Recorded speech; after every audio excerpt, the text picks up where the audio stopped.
It is difficult to find happiness within oneself, but it is impossible to find it anywhere else. Mostly, it is loss which teaches us about the worth of things. Arthur Schopenhauer wasn't trying to make people happy. He was trying to make them awake. He looked at life without illusions and still found meaning in truth itself. His words are not gentle, but they are real. And that's why we still listen to them.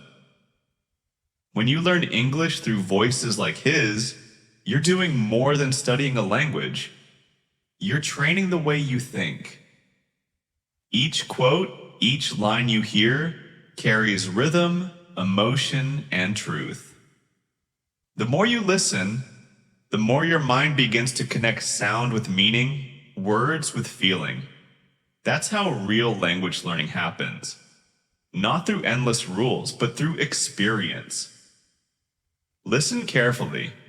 Read slowly. Repeat the phrases that move you. Don't rush to memorize. Let the words sink in until they become part of how you speak, and even how you see the world.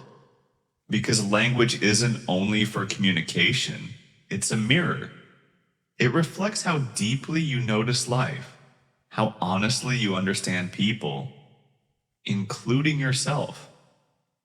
So as you listen today, don't just hear the words, feel them. Let them change how you think, how you listen, and how you live. Life swings like a pendulum, backward and forward, between pain and boredom. The world is my representation. Man can do what he wills, but he cannot will what he wills.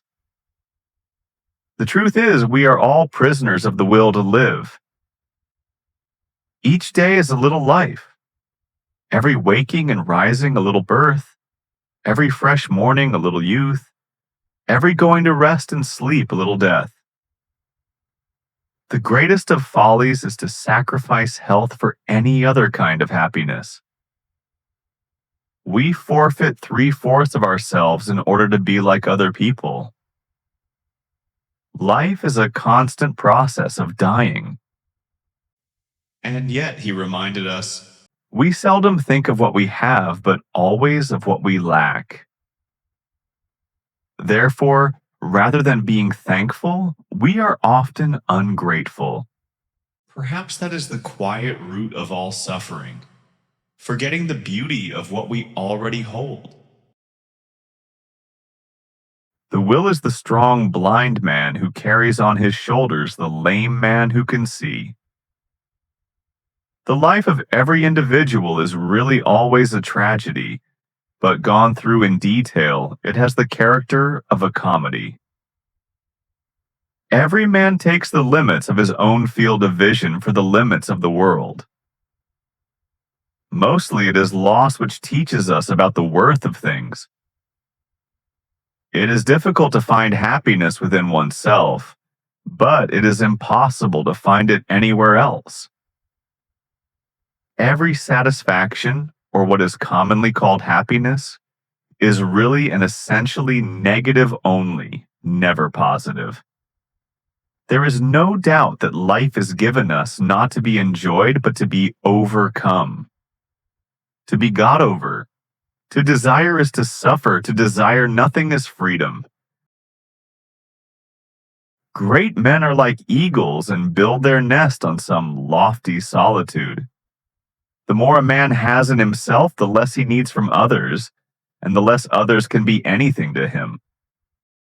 Just as the largest library, badly arranged, is not so useful as a smaller but orderly one, so you may accumulate a vast amount of knowledge, but it will be of far less value than a much smaller amount if you have not thought it over for yourself. Reading is merely a substitute for one's own thoughts.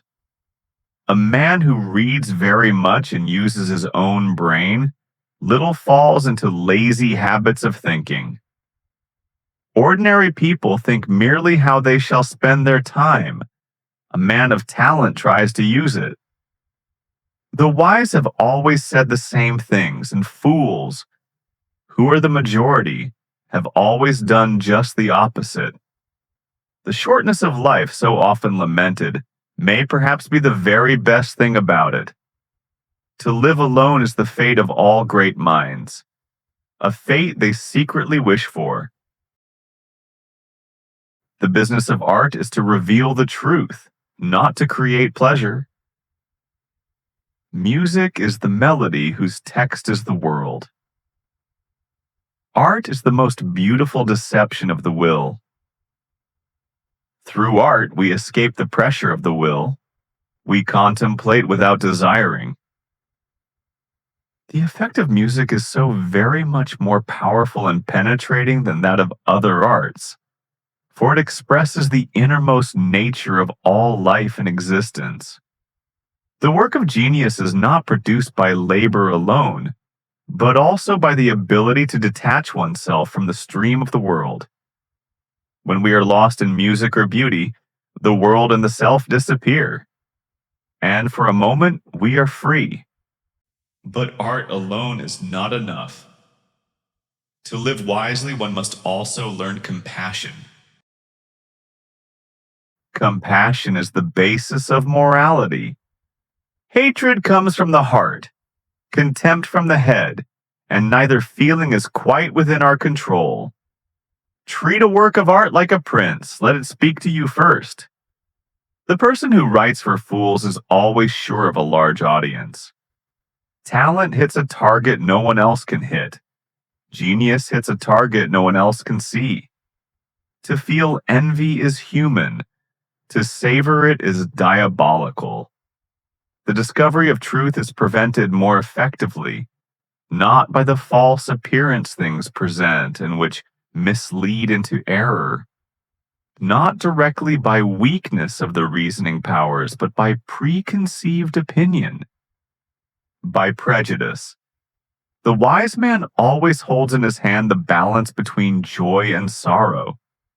The greatest wisdom consists in the detachment from the will, in seeing the world as it is.